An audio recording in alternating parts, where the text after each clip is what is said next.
الحمد لله الذي رفع السماء بغير عمد وبسط الأرض على ماء جمد وقسم الرزق في عباده ولم ينس أحد والصلاة والسلام على حبيبه من لا نبي بعد وعلى آله وأصحابه وأولياء أمته وأمته دائما أبد أما بعد فأعوذ بالله من الشيطان الرجيم بسم الله الرحمن الرحيم تبارك الذي بيده الملك وهو على كل شيء قدير الذي خلق الموت والحياة ليبلوكم أيكم أحسن عملا صدق الله مولانا العظيم ببركة إن الله وملائكته يصلون على النبي يا أيها الذين آمنوا صلوا عليه وسلموا تسليما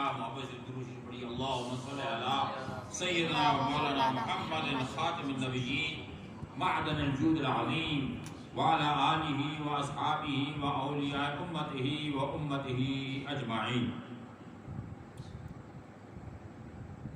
الصلاة والسلام عليك يا سيدي يا رسول الله الصلاة والسلام عليك يا سيدي يا حبيب الله الصلاة والسلام عليك يا سيدي يا خير خلق الله الصلاة والسلام عليك يا سيدي يا نور من نور الله الصلاة والسلام عليك يا سيدي يا خاتم الأنبياء وعلى آلك وأصحابك يا سيدي یا قدیم الاحسان آقا.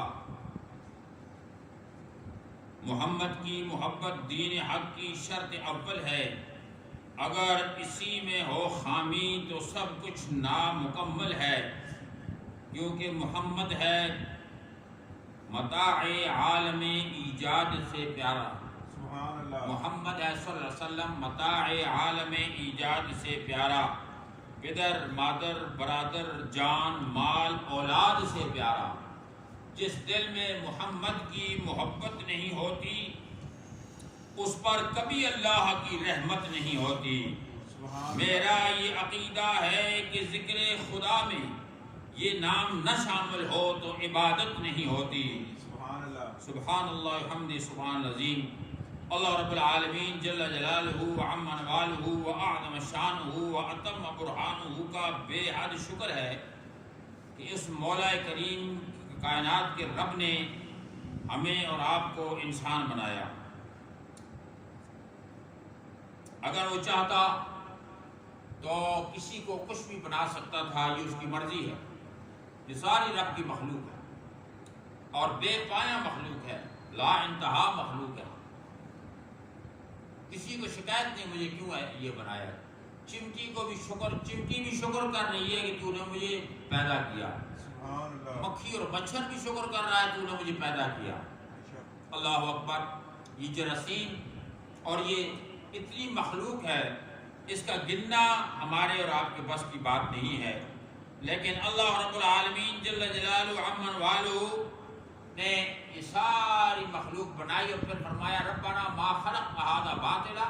یہ جتنی مخلوق میں نے بنائی ہے اس میں کوئی فضول چیز نہیں. بے شک. بڑی عجب کی بات ہے، عجیب بات ہے کہ ہم جسے فضول سمجھتے ہیں، یہ مکھیاں، یہ مچھر، یہ مینڈک، یہ جرثومیں اور یہ سمندر کی مخلوق اور یہ جناب والا صحرا کی مخلوق، نہ جانے مخلوق کو گننا ناممکن ہے. لیکن رب یہ کہہ رہا ہے کہ میں نے جو کچھ بنایا ہے یہ کوئی فضول نہیں. بے شک. اللہ اکبر.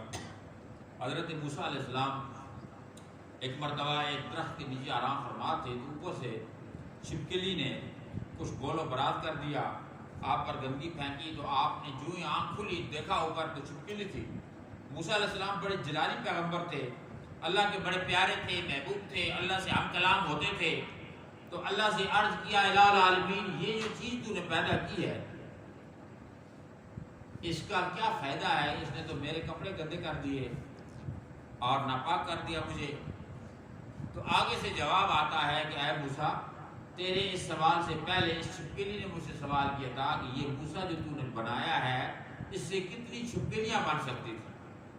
ایک انسان کے جسم سے کتنی چھپکلیاں بن سکتی ہیں، تو نے اسے کیوں پیدا کیا؟ تو ربنا ما خلقت ھذا باطلا، یہ جو کچھ بھی میں نے بنایا ہے اس میں کوئی چیز باطل نہیں، ہر چیز میری حمد و ثنا بیان کر رہی ہے۔ اللہ اکبر، اللہ کا شکر ادا کرتے ہیں اس نے ہمیں انسان بنایا، کیونکہ انسان اشرف المخلوقات ہے، اور انسان بنا کر اللہ تعالیٰ نے طرح طرح کی نعمتوں سے نوازا، اتنی نعمتیں عطا فرمائی، فرمایا وَإِن تَعُدُّوا نِعْمَةَ اللَّهِ لَا تُحْصُوهَا، اگر تم اللہ کی نعمتوں کو گننا شروع کر دو تو تم شمار نہیں کر سکتے۔ اور یقین بھی یہی ہے کہ دنیا کے کمپیوٹر فیل ہو گئے، دنیا کی ٹیکنالوجی فیل ہو گئی، اللہ کی نعمتوں کو گن نہیں سکتے۔ اور ایسی ایسی نعمتیں ہیں کہ جو آج سے 40-50 سال پہلے یہ چیزیں ہم نے نہیں دیکھی تھی، ابھی وہ نعمتیں فروٹ بن کر ہمارے سامنے آ گئی۔ یہ 5-10 سالوں میں ہم لوگ کے نام سے یہ کچھ نعمت آئی، لوگ کھاتے ہیں، 100-150 کا کلو بک رہا ہے۔ یہ تو میں نے 40 سال پہلے اس کا نام و نشان بھی نہیں تھا، کبھی سنا بھی نہیں تھا۔ تو یہ اللہ تعالیٰ کی ایسی نعمتیں ہیں کہ وہ اللہ تعالیٰ پیدا کرتا جاتا ہے مخلوق کے لیے، سبحان اللہ۔ اور اللہ رب العالمین نے فرمایا میری نعمتوں کو تم گن نہیں سکتے، لیکن میں نے کسی نعمت پہ کبھی احسان نہیں جتایا کہ میں نے یہ تمہارے لیے بنایا، یہ بنایا، احسان نہیں جتایا۔ لیکن جب میں نے اپنی سب سے پیاری نعمت اور سب سے دلاری نعمت اپنا محبوب آقا نامدار مدنی تاجدار تاجدار عرب و عجم فخر بنی آدم و آدم فخر الرسول سید کل احمد مصطفیٰ جناب محمد رسول اللہ صلی اللہ علیہ وآلہ وسلم کو بھیجا تمہارے اندر، تو رب نے فرمایا لقد من اللہ علی المؤمنین اذ بعث فیہم رسولا، میں نے ایمان والوں پر احسان کر دیا ہے۔ مننا یمنو کا مطلب ہوتا ہے احسان جتانا۔ کس پر احسان ہے؟ مومنوں پر احسان ہے۔ حالے کے محبوب بھیجا تو فرمایا میرے محبوب میں نے تجھے رحمت للعالمین بنا کے بھیجا ہے، تمام عالموں کے لیے۔ 18,000 عالم ہیں، 18,000 عالم ایسے ہیں کہ جس طرح یہ دنیا ہے یہ ایک عالم ہے، اس دنیا سے آگے بھی کئی دنیا ہیں جہاں تک ہماری پہنچ نہیں، ٹیکنالوجی وہاں نہیں پہنچ سکی۔ ابھی بڑے ناسا کے جو سائنٹسٹ ہیں انہوں نے کہا جی کچھ مخلوق اوپر بھی رہتی ہے، اس خلا کے اندر بھی کچھ ایسی سیارے ہیں جس میں مخلوق اللہ کی بستی ہے۔ تو اللہ نے فرمایا کہ میں نے میرے محبوب کو عالمین کے لیے رحمت بنا کے بھیجا ہے۔ عالمین میں ہر چیز آ جاتی ہے، لیکن احسان میں نے عالمین کو نہیں جتایا احسان تو مومنین کو جتایا۔ سبحان اللہ۔ لقد من اللہ علی المؤمنین اذ بعث فیہم رسولا، جب میں نے اپنا رسول مومنوں کے اندر بھیجا ہے تو میں نے ان پہ احسان کر دیا۔ کیوں احسان کیا؟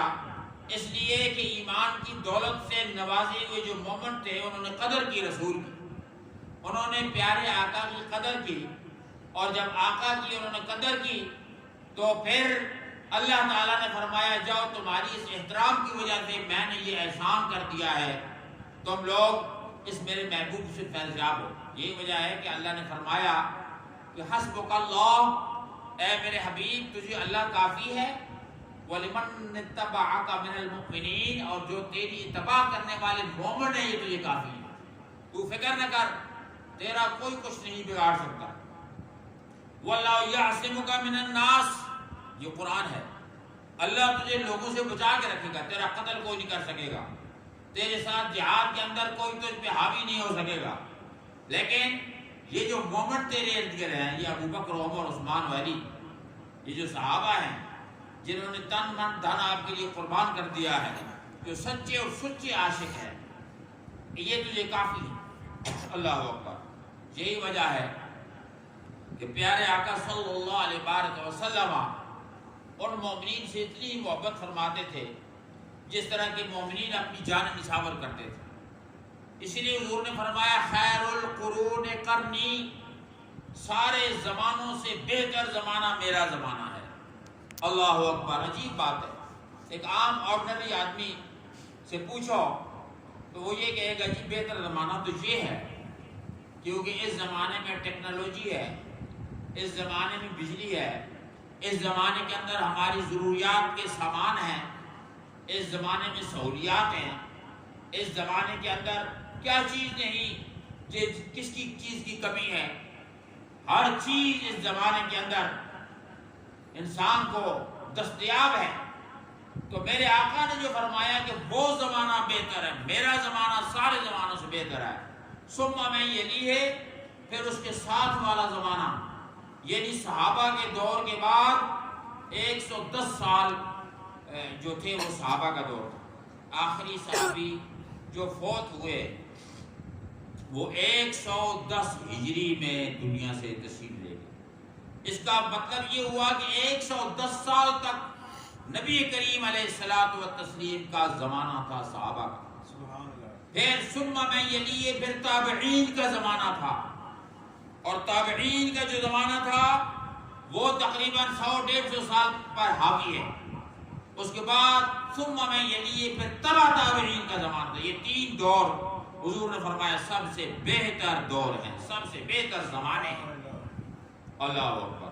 ظاہراً اگر ہم دیکھیں کچے مکان تھے، ظاہراً اگر ہم دیکھیں کچی آبادیاں تھیں، کوئی پانی کا سامان نہیں تھا، کوئی زیادہ انتظامات نہیں تھے، لیکن اللہ کے حبیب نے اس زمانے کو بہتر کہا۔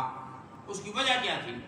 اس وقت کھانا پینا وافر مقدار میں نہیں تھا، سہولیات زندگی نہیں تھی، لیکن لوگوں کے کردار بڑے اچھے تھے، اخلاق بڑے اچھے تھے، لوگوں کی رویہ بڑا اچھا تھا، طریقہ بڑا اچھا تھا۔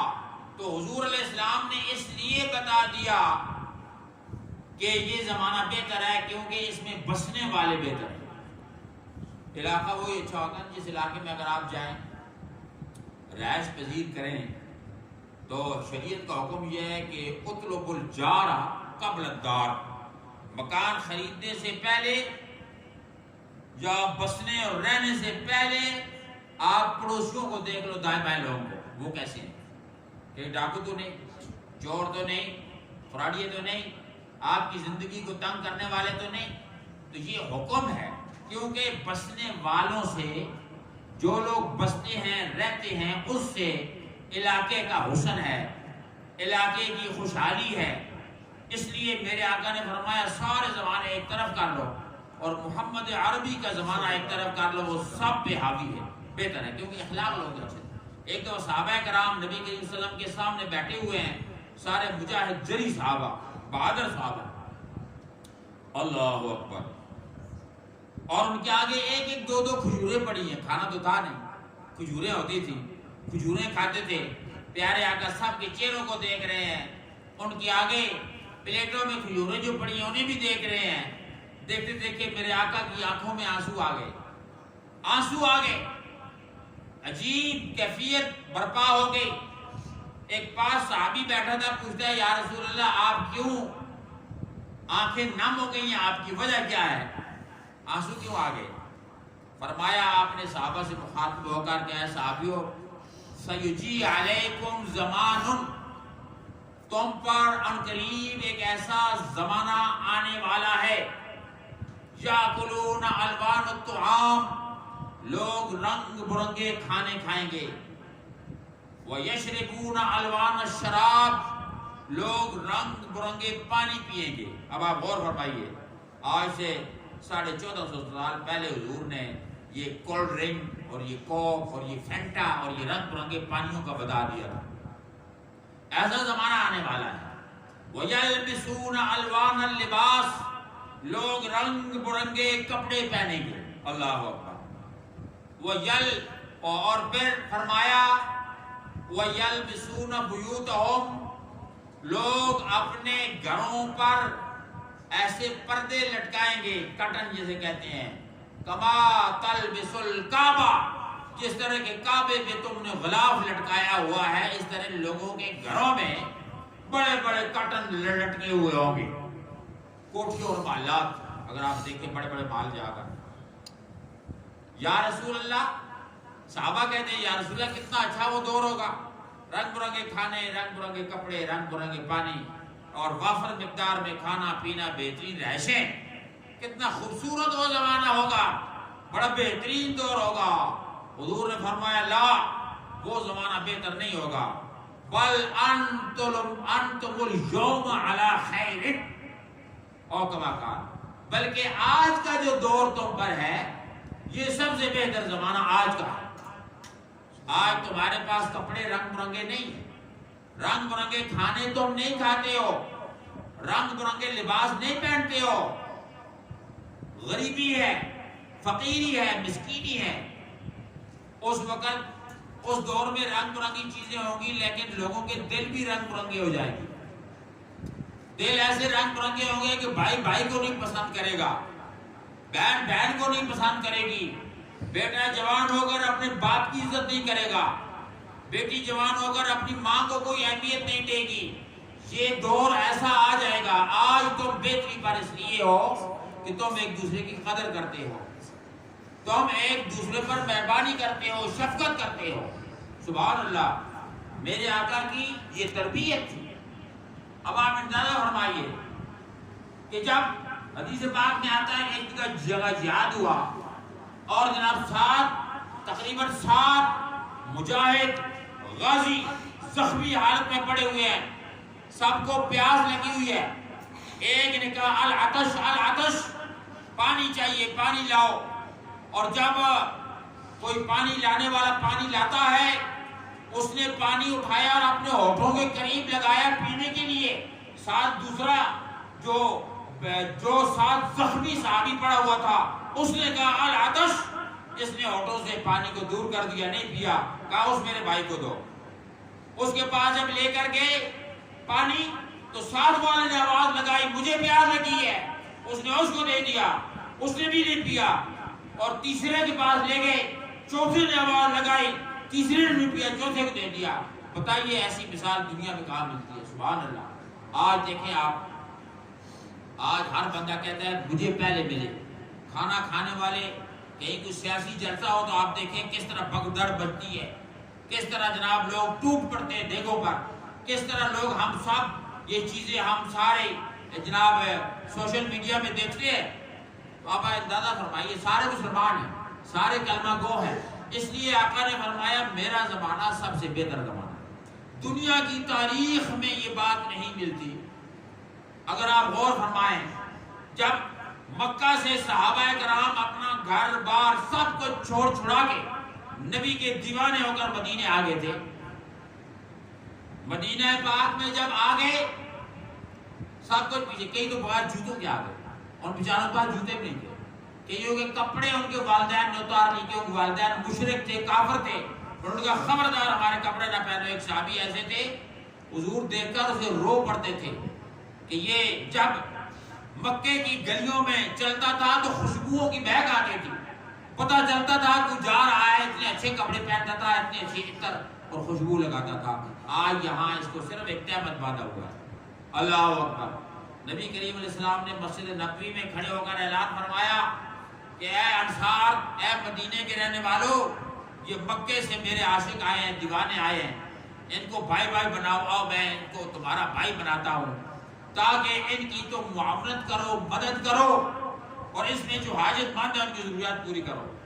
حدیث پاک میں آتا ہے نبی کریم صلی اللہ علیہ وسلم نے سب کو ایک کا بھائی، دوسرے کو دوسرے کا بھائی، تیسرے کو تیسرے، سب کو بھائی بنا دیا۔ اس میں مدینے والے جو انصار صحابہ تھے، اتنی بڑی مواخات دنیا کی کسی تاریخ میں، کسی امت میں اور دنیا کے کسی سوسائٹی میں نہیں ملتی جتنی کہ مدینہ منورہ میں اس وقت مواخات بنی، بھائی چارگی حضور نے عطا فرمائی، تو ہر ایک نے اپنی وراثت آتوں ود مکے سے آئے ہوئے بھائی کو دے دی وراثت۔ بلکہ حدیث میں آتا ہے جس کی 2 بیویاں تھیں، اس نے ایک بیوی کو طلاق دے کر اپنے مکے سے آئے ہوئے بھائی کے ساتھ اس کا نکاح کر دیا کہ میرے بھائی تو بغیر اکیلا ہے، تنہا ہے، یہ میرا گھر بھی تیرا ہے، اور یہ جو میری بیوی ہے میں اس کو طلاق دے کر آپ کی روزہ بناتا ہوں تاکہ تیری زندگی خوشحال ہو جائے۔ آپ اندازہ فرمائیے دنیا میں ایسی مثال کہاں ملتی ہے؟ آج ہم اور آپ سب کہتے ہیں کہ ہم جناب ریاست مدینہ بناتے ہیں، ریاست مدینہ کرتے ہیں۔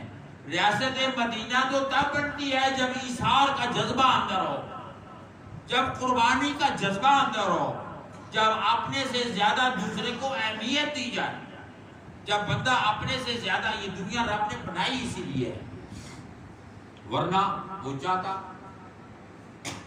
تو سارے مسلمانوں کو، سارے دنیا کے انسانوں کو مسلمان بنا دیتا۔ اگر وہ چاہتا تو سب کو ہدایت دے دیتا۔ اگر وہ چاہتا تو جس طرح نبی 1,24,000 کا وہ نبی آئے، نبیوں کے بھیجنے کی ضرورت نہ پڑتی، ہر بندہ نیک، مخلص، پرہیزگار، متقی ہوتا۔ لیکن اللہ نے یہ دنیا اس لیے بنائی ہے تاکہ مخلوق کی طرف نظر رکھ کے دیکھیں کہ یہ لوگ کیا کرتے ہیں۔ یہ امتحان ہے، دنیا دار الامتحان ہے۔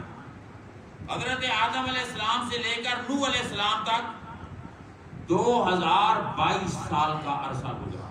انسان کب دنیا میں آیا؟ حضرت آدم کو تو جنت میں بنایا گیا تھا، پیدا ہوئے، جنت کے اندر کئی ہزار سال رہے، وہاں سے جب زمین پہ اترے، سری لنکا میں حضرت آدم اترے پہاڑیوں پر، اور جدہ کے اندر حضرت اماں حوا اتری، اور پھر کئی سال، سینکڑوں سال لگے وہاں سے سفر کرتے کرتے کرتے میدان عرفات میں جبل رحمت ایک پہاڑی ہے، اس پر ابھی تک انہوں نے پتھروں سے وہ جگہ بنائی ہے جہاں پر ان دونوں کی ملاقات ہوتی ہے۔ 9 ذوالحجہ، جس دن حج ہوتا ہے، اس دن کو کہتے ہیں یوم عرفہ، پہچان کا دن۔ عرفہ اس لیے کہتے ہیں کہ حضرت حوا نے حضرت آدم کو وہاں پہچان لیا، دونوں کی ملاقات ہوئی۔ رب نے اس دن کو یوم حج کے طور پر رکھ دیا کہ قیامت تک کے لیے تم یہاں حج کے لیے اکٹھے ہوا کرو۔ پوری دنیا سے لوگ لاکھوں کی تعداد میں وہاں اکٹھے ہوتے ہیں۔ 2022 سال حضرت آدم سے نوح علیہ السلام تک کا زمانہ ہے۔ نوح علیہ السلام سے حضرت ابراہیم علیہ السلام تک کا زمانہ 1100 سال ہے، 1100 سال۔ حضرت ابراہیم علیہ السلام، اس کے بعد حضرت ابراہیم علیہ السلام سے حضرت داؤد علیہ السلام کا زمانہ 570 سال ہے، اور اس کے بعد داؤد علیہ السلام سے موسیٰ علیہ السلام کا زمانہ 500 سال ہے۔ اس کے بعد حضرت موسیٰ علیہ السلام سے حضرت عیسیٰ علیہ السلام تک کا زمانہ 1187 سال ہے، 1187 ایئرز۔ اور اس کے بعد حضرت عیسیٰ علیہ السلام سے لے کر جناب رسول اللہ صلی اللہ تعالی علیہ وآلہ وسلم تک کا زمانہ 600 سال ہے، اور یہ سارا ملا کر آدم سے عیسیٰ علیہ السلام تک کا زمانہ 5979 سال، 5979 سال جناب رسول عیسیٰ علیہ السلام تک کا زمانہ بنتا ہے۔ اور پھر عیسیٰ علیہ السلام سے لے کر جناب دور نبوی 1442 ہے، تو آج تک یوں سمجھے کہ 7421 سال علماء نے جو تخمینہ لگایا ہے، یہ دور ہے انسانیت ہے۔ اس سے پہلے مخلوق تھی، اللہ نے ساری دنیا بنائی ہوئی تھی، آسمان بھی تھا، زمین بھی تھی، نور مصطفیٰ بہت پہلے، سب سے پہلے نور مصطفیٰ پیدا ہو چکا تھا۔ لیکن انسان کی جو تخلیق ہوئی ہے فرشتوں کے بعد ہوئی ہے، انسان کی جو تخلیق ہوئی ہے جنوں کے بعد ہوئی ہے، انسان کی تخلیق ہوئی ہے ان حشرات الارض کے بعد، ان کے جتنے بھی مخلوق ہے اس کے بعد ہوئی ہے۔ لیکن اب تک جو انسان بنا 7421 سال آج تک انسان کو دنیا میں آئے ہوئے، لیکن اللہ نے اس کو چن کر بنایا کیونکہ محبوب کا نور اس کے اندر منتقل کرنا تھا۔ اللہ تعالیٰ چاہتا تو فرشتوں میں بھی بھیج سکتا تھا، جنوں میں بھی بھیج سکتا تھا، لیکن اللہ تعالیٰ نے پیارے محبوب کا نور جسے اپنی محبت میں پیدا کیا اور اسے حضرت آدم کی پیشانی میں رکھا، اور نور جب چمکا تو حضرت آدم علیہ السلام کے آگے سارے فرشتوں کو سجدہ کرنا پڑ گیا، ساروں نے سر جھکا لیا۔ نبی کریم جب دنیا میں آئے، سارے نبی آئے، جتنے بھی نبی ہیں سب نے اللہ کی توحید کا اعلان کیا، اللہ کا پرچار کرتے چلے آئے، لوگوں کو سچائی کی طرف دعوت دیتے چلے آئے، کیونکہ سب کے آنے کا مقصد یہ تھا کہ انسان کو انسان بناؤ۔ فرشتوں نے شکایت یہ کی تھی کہ یہ انسان بڑا فسادیہ ہے، یہ بڑے پریشانی کرے گا، قتل کرے گا، یہ بڑا جناب دنگا فساد کرے گا، تو اللہ نے فرشتوں کی اس شکایت کو مٹانے کے لیے، انسان کو جنتی بنانے کے لیے اللہ نے 1,24,000 کم و بیش نبی بھیجا، تاکہ فرشتوں کی اس شکایت سے بندہ بچ جائے، تاکہ میں اسے جنت میں بھیجوں، کیونکہ ان کا باپ جنت سے آیا تھا۔ علماء فرماتے ہیں کہ حضرت آدم کو چاہتا اللہ تو معاف کر دیتا، وہ جو کھانا کھا لیا تھا، دانا کھایا تھا، لا تقربوا هذه الشجرة، اس درخت کے قریب نہیں جانا، انہوں نے وہ کھا لیا۔ بی بی حوا کہنے پر شیطان نے وسوسہ ڈالا کہ یہ کھاؤ گے تو ہمیشہ جنت میں رہو گے، اسی رزق میں کھایا تھا تاکہ ہم ہمیشہ جنت میں رہیں، سارے یہاں ہی رہیں، چاہتا تو اللہ معاف کر دیتا، کوئی بات نہیں۔ لیکن وہ کہتے ہیں اصل بات یہ ہے کہ حضرت آدم کی پشت میں کافر بھی تھے، وہ سب نے پیدا ہونا تھا نا اس کے اندر، کیونکہ اس کے اندر جناب فرعون بھی تھا، یہ سارے تھے، سارے جنت میں اگر ہوتے تو پھر تو سارے جنتی ہوتے نا، اس لیے ان کو خارج کرنے کے لیے، ان کو نکالنے کے لیے یہ ایک بہانہ بنا، حضرت آدم زمین پہ آئے، پھر اس کے بعد آگے سلسلہ توالد شروع ہوا، اولادیں ہوتی چلی گئی، جو کافر تھے، خدا کو نہ ماننے والے تھے، وہ دنیا میں رہ جائیں گے، اور بالآخر اللہ تعالیٰ اپنے بندوں کو 1,24,000 نبیوں کے ذریعے، ہدایت کے ذریعے جنت میں دوبارہ لے کر جائے۔ من قال لا الہ الا اللہ دخل الجنہ، اللہ اکبر۔ تو اللہ تعالیٰ نے فرمایا، جو میں نے بنیاد میں آیت پڑھی 29ویں سپارے کی سورۃ الملک کی یہ پہلی آیت ہے، اللہ فرماتا ہے یہ وہ صورت ہے جب بندہ مر رہا ہو، اس کی روح نہ نکل رہی ہو نا، تو 2 صورتیں ایسی ہیں وہ پڑھی جائے تو بندے کی روح نکل جاتی ہے، بدعمالیوں کی وجہ سے یہ حالت ہوتی ہے بندے پر۔ ساؤتھ افریقہ میں ایک جگہ ایک بندہ تھا، بیچارہ بہت امیر رئیس تھا، اس کی روح نہیں نکل رہی، وہ تڑپ رہا تھا، ساری فیملی پریشان، کہتی ہے سارے سے تقریباً ہفتہ ہو گیا ہے، یہ بندہ کھانا پینا تو سوال ہی پیدا ہوتا ہے، اس کی روح اٹک گئی ہے گلے میں اور پھڑک رہا ہے۔ تو جناب پھر ہمیں بلایا، تو میں بھی گیا ساتھ، ایک دو دوست، وہاں جا کر اس کے پر ہم نے پڑھا، یہ سورۃ الملک ایسی سورت ہے کہ روح اسی وقت اس کی روح پرواز کر کے، سبحان اللہ، اللہ کے قرآن میں اتنی طاقت ہے۔ سورۃ الملک اور سورۃ التغابن، یہ 2 صورتیں ایسی ہیں، اگر بندہ مرتے وقت تکلیف میں ہو، سکرات الموت میں پریشان ہو، تو یہ پڑھ کر پھونکو تو اللہ اس کی روح کو آسانی سے نکال دیتا ہے۔ تو یہ بڑی کرم کی بات۔ اللہ تعالیٰ ارشاد فرماتا ہے، تبارک الذی بیدہ الملک وہو علی کل شیء قدیر، برکت والی ہے وہ ذات جس کے دست ہاتھ میں ساری بادشاہیاں۔ اب آپ دیکھیں قرآن کا بیان دیکھیں کہ اللہ کے ہاتھ میں بادشاہیاں، ہاتھ تو اس کا ہے ہی نہیں، جسم اس کا ہے ہی نہیں، لیکن جگہ جگہ جگہ رب کے دست قدرت کا ذکر ہوتا ہے۔ یہ اللہ فوق ایدی ہے، اے میرے حبیب صلح حدیبیہ میں جنہوں نے آپ کے ہاتھ پر بیعت کی ہے، تیرے ہاتھ پر اللہ کا ہاتھ، یہ اللہ کا ہاتھ۔ تو اللہ کے ہاتھ کا مطلب یہ ہوتا ہے کہ پاور آف آلمائٹی اللہ، اللہ کی طاقت۔ اللہ فرماتا ہے کہ برکت والی ہے وہ ذات جس کے قبضہ و قدرت میں یہ ساری بادشاہیاں۔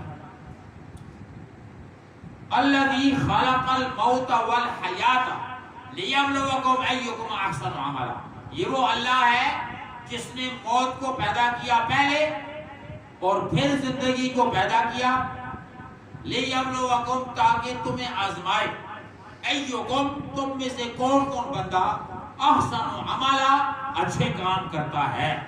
بس زندگی کا یہی مقصد ہے، پورا مقصد اس آیت میں اللہ نے بیان کرنا ہے، تم میں سے بندہ اچھے کام کون کرتا ہے۔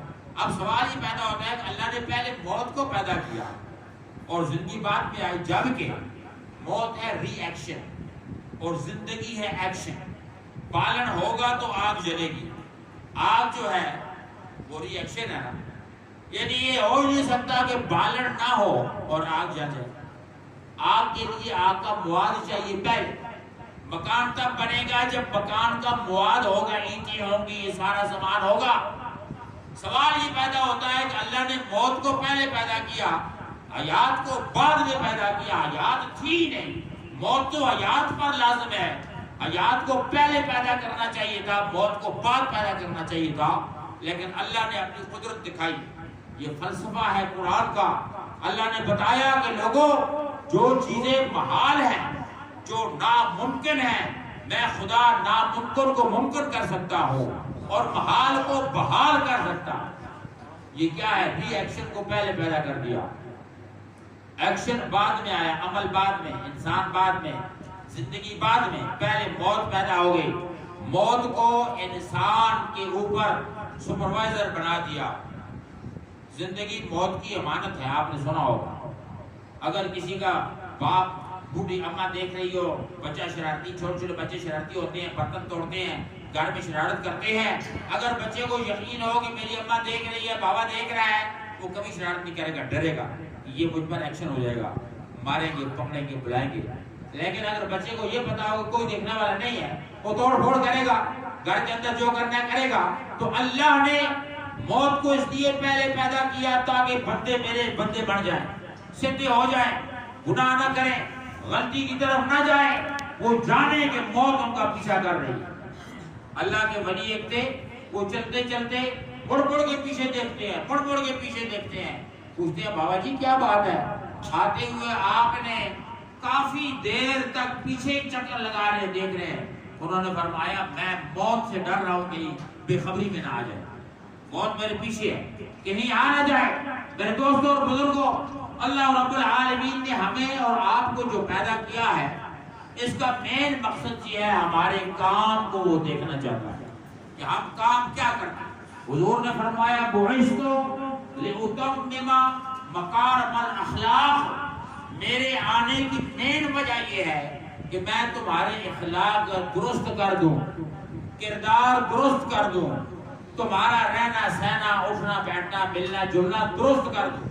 اسی لیے حضور نے فرمایا، میں نے اول میں یہ حدیث پڑھی کہ خیر القرون قرنی، سارے زمانوں سے بہتر میرا زمانہ ہے، پھر اس کے بعد والا، پھر اس کے بعد والا۔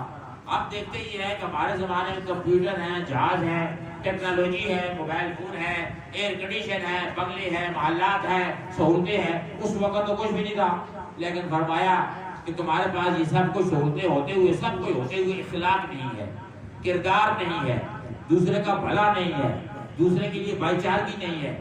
میرا زمانہ ایسا ہے کہ اس زمانے میں کھانا بھی نہیں تھا، ایئر کنڈیشن نہیں ہے، اس زمانے میں جہاز نہیں ہے، ٹیکنالوجی نہیں ہے، سہولتیں نہیں ہیں، لیکن لوگوں کے دلوں میں دوسروں کا پیار ہے، لوگوں کے دلوں میں دوسرے کی محبت ہے، لوگوں کے دلوں میں دوسرے کے لیے بھائی چارگی ہے، لوگوں کے دلوں میں دوسرے کا اخلاق ہے۔ حضرت غوث پاک فرماتے ہیں کہ میں نے عبادت کے ہر شعبے میں ڈبکی لگائی، ہر شعبے میں ڈبکی لگا کے دیکھا کہ اللہ تعالیٰ کی رضا کہاں ہے۔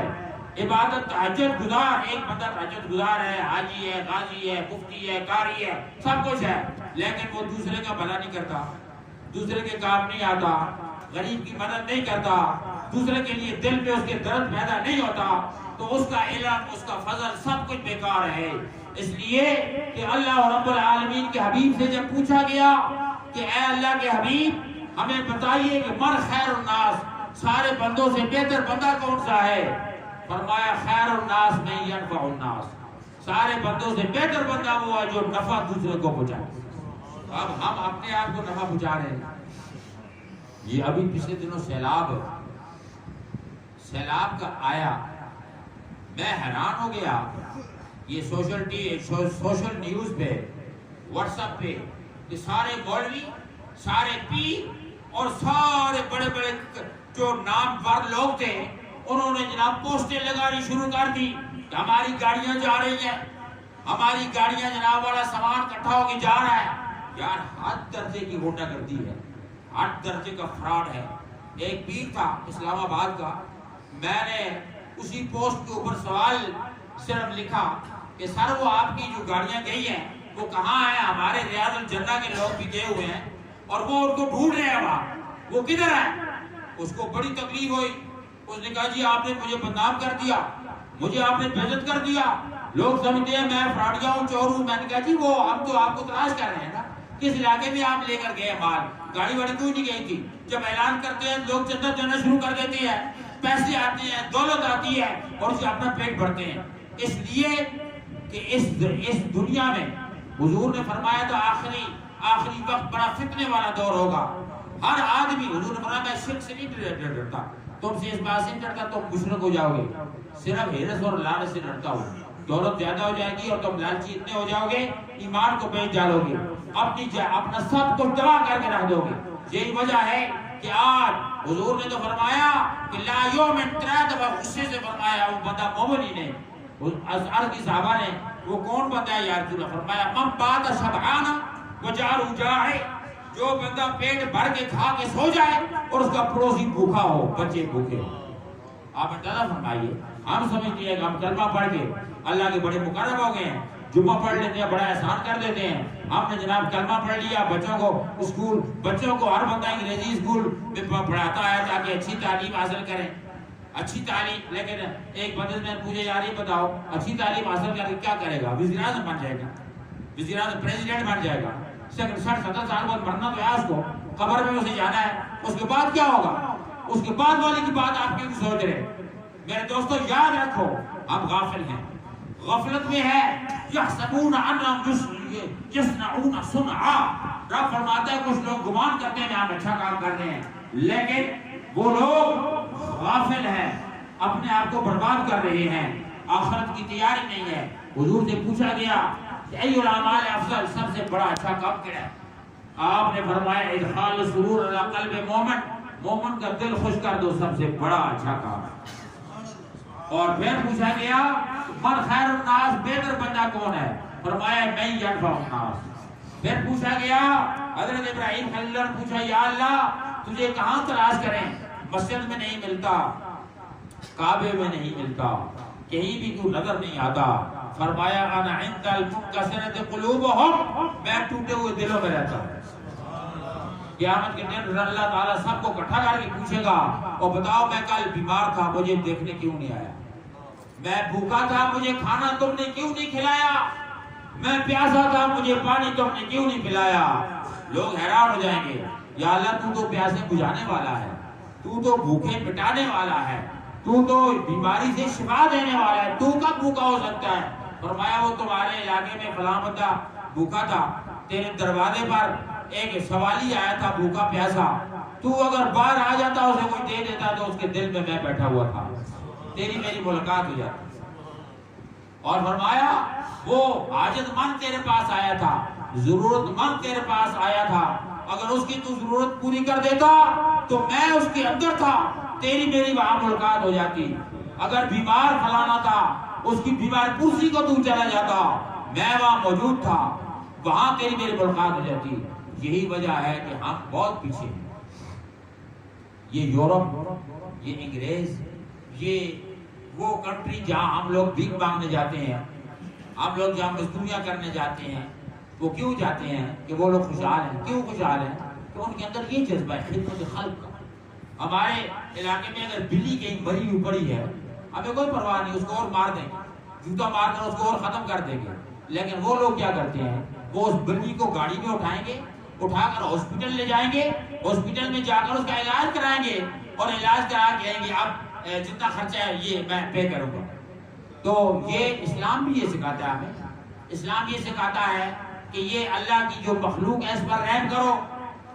ایک عورت نے، فاحشہ عورت نے بلی کو پانی صرف پلایا تھا، وہ جنتی ہو گئی، گناہ سارے اس کے معاف ہو گئے.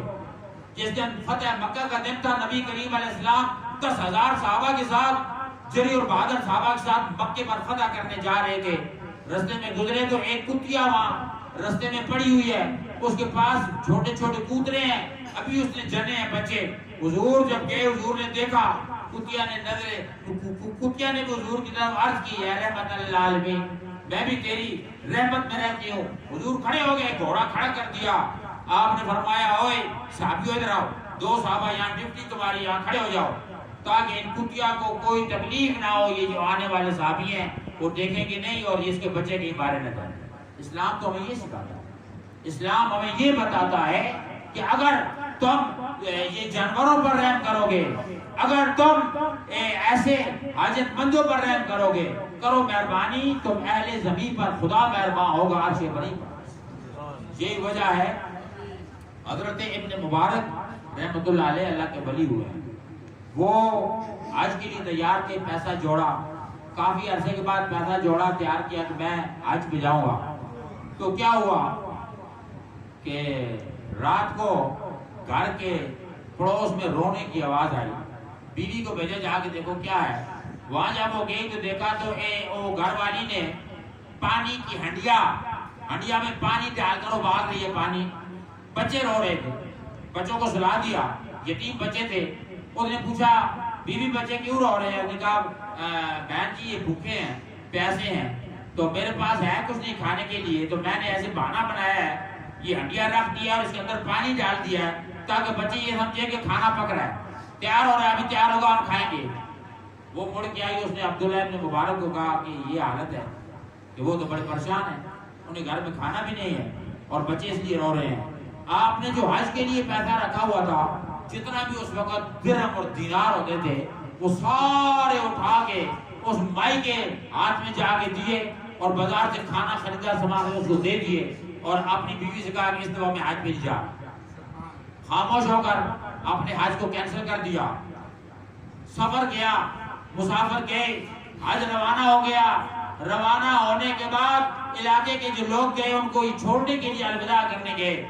وہاں جب خانہ کعبہ میں پہنچے تو کیا ہوا کہ طواف جو ہو رہا ہے، اس طواف کے اندر عبداللہ ابن مبارک بھی طواف کر رہے ہیں۔